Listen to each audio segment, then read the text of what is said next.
और जो टेंडर्स अगर भी उन्होंने लिए वो पैसे खा के किए या फिर फेवरेटिज्म से किए. So it was not a fair system. तो if the government is conducting tenders की कौन, तो it has to be fair, सब कुछ डॉक्यूमेंटेड होना चाहिए. तो इवन वन पेपर मिसस्लिप हुआ, कुछ हुआ, वो सारी चीज़ हो जाएंगी. तो अब ये होता है कि पुलिस कस्टडी जो होती है वो 15 दिन की होती है. फिर नेक्स्ट 15 डेज उसको आप एक्सटेंड कर सकते हो 60-90 depending on the nature of the. वो आप 60-90 डेज के लिए और एक्सटेंड कर सकते हो. तो तब तक उसको बेल नहीं ही मिल सकती है. एंड दैट्स वाई इट्स इतना ऐसा कि PMLA का लग गया. बट इससे अब अब I told you about model code of conduct. तो मॉडल कोड ऑफ कंडक्ट में क्या था कि हमारी इलेक्शन की डेट आती है और जब तक इलेक्शन का रिजल्ट नहीं आता है आप पार्टी फंड यूटिलाइज करते हो. अब अगर किसी पे, अरविंद केजरीवाल पे या फिर किसी सोदिया पे, जिस पे भी लगता है PMLA का, तो ऑल द प्रॉपर्टी, एवरीथिंग जो लगता है कि शायद ये धांधले से खरीदी गई है, you can seize it, you can freeze all assets. तो तुम्हारा घर, सब चीज़ें, तुम कैंपेनिंग के लिए पार्टी फंड, खुद का पैसा तो कोई लगाएगा नहीं पार्टी फंडिंग में, पर तुम सब कुछ फ्रीज कर सकते हो. तो पार्टी फंड थोड़ी फ्रीज कर सकते हो? नहीं कर सकते, but in a way everything has been frozen ना. अगर तुमको बड़ा से बड़ा लॉयर भी रखना है, कुछ भी करना है, सब कुछ पार्टी की कैपेसिटी से होता है. बट इन अ वे इतने क्रूशल पॉइंट पे, यू सी इलेक्शंस, उसमें तुम्हारा स्टेट का हेड तुमको चाहिए होता है एपी सेंटर पे, टेबल पे, कि वो स्ट्रैटेजीज बना रहे, ये करना है, कैंपेनिंग ऐसी करनी है, and he is in jail. So you cut him off everything. तो इसकी टाइमिंग बहुत स्ट्रेटेजिक थी. अब इसमें उसकी कोई अनड्यू बेनिफिशरीज थे या फिर एक भी पैसा मैंने उस पर से लिया है, तो देयर इज नो प्रूफ, अभी तक बाहर नहीं आया. तो ED is not under an obligation कि कॉमन पैन को भी बताया कि आया कि नहीं. तो केस जब खत्म होगा तो वो होगा. तो दोनों साइड्स का ये है. सो लॉज आर क्रूशियल, बहुत इंपॉर्टेंट रहते हैं. इसलिए ना हर चीज़ बहुत धीरे धीरे होती है. तो ऐसा बोलते हैं कि गवर्नमेंट बहुत फटाफट काम क्यों नहीं कर रही है, क्योंकि हल्का सा एक document miss and you have so many तलवारें लटकती हुई तुम्हारे ऊपर. Okay, follow up question on this, right, कि अब आम जनता को तो इस पे ऐसा लगता है कि ये दो पार्टीज के बीच में राइवलरी है, इसकी वजह से एक दूसरे को दबाने की कोशिश कर रहा है किसी ना किसी तरह की तरह, right? And do you think this has something to do with it?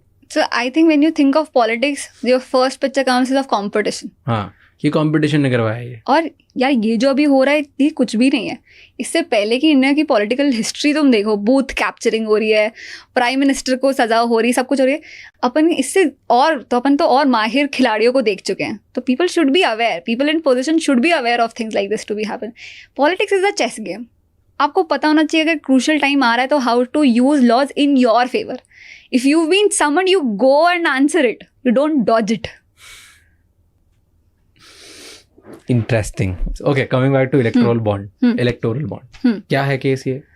तो क्या हुआ कंट्री में, इतना बवाल क्यों हो रहा है? इजी लैंग्वेज में समझाओ ताकि एक सदियों से इंडिया में जब भी इलेक्शंस होते हैं, जो भी पॉलिटिकल पार्टीज होती है, उनको हम फंड करते आ रहे हैं. पहले भी कंपनीज फंड करती थी, पर प्रॉब्लम ये होती थी जब भी कंपनी किसी पॉलिटिकल, लेट्स से आपने A पार्टी को फंड कर दिया and that data comes out. अब वो A पार्टी पावर में नहीं आई और B आ गई, तो B तुमसे बदला लेगी, तुमको टेंडर नहीं देगी, तुमको कंसिडर नहीं करेगी, तुमको उस जगह पे लैंड नहीं देगी. ये सही बदला कि बेटा तुमने उनको पैसे दिए थे ना, अब बदला. ठीक है. तो दैट वाज द प्रॉब्लम. दूसरा प्रॉब्लम ये था कि मनी कहाँ से आ रहा है उसका सोर्स जानना भी बहुत ज़रूरी था. तो आप सब कुछ अनोनिमस नहीं रख सकते हो, वरना तो ब्लैक मनी का कुछ होगा ही नहीं. तो 2018 में Arun Jaitley, then finance minister, he propose this thing कि हमको इलेक्टोरल बॉन्ड स्कीम लानी चाहिए, जिसमें ये जो प्रॉब्लम है, ब्लैक मनी वाली चीज़ और अनोनिमिटी मेंटेन रहे, ये दोनों चीज़ें हो जाए. कि आप जैसे इंसान एक पर्टिकुलर पार्टी के डिस्ट्रिक्ट कोर्ट में गुजार के देखो, आपको समझ में आएगा कि whether you made for it और not. You try conversing with people कि एक्चुअली में the hard question that you ask, कि कितना कमाते, कितना हो लॉ के बाद, ये हम नहीं पूछते हैं.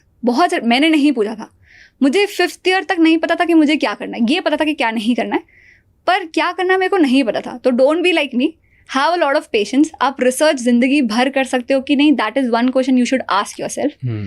और पेशेंस रहने वाला है कि नहीं. If you have these two things, lawyers का खूब स्कोप है. Got it. Brilliant monologue. It's very evident कि आप सोलो कंटेंट क्रिएटर हो.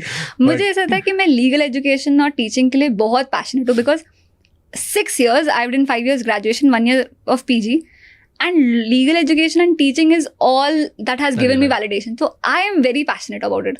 और मुझे इस फील्ड में वैलिडेशन करना ही है.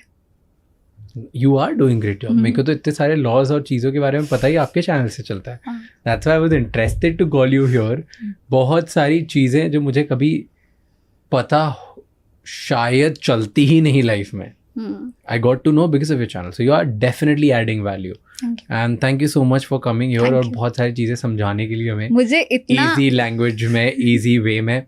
I really enjoyed it. मुझे भी बहुत मजा आया. इतनी सारी चीजें तो कर रहा है, मुझे अभी पता चला तो मुझे तो और पसंद आया मिलके. Thank you so much. Thank you so much ये एपिसोड एंड तक देखने के लिए.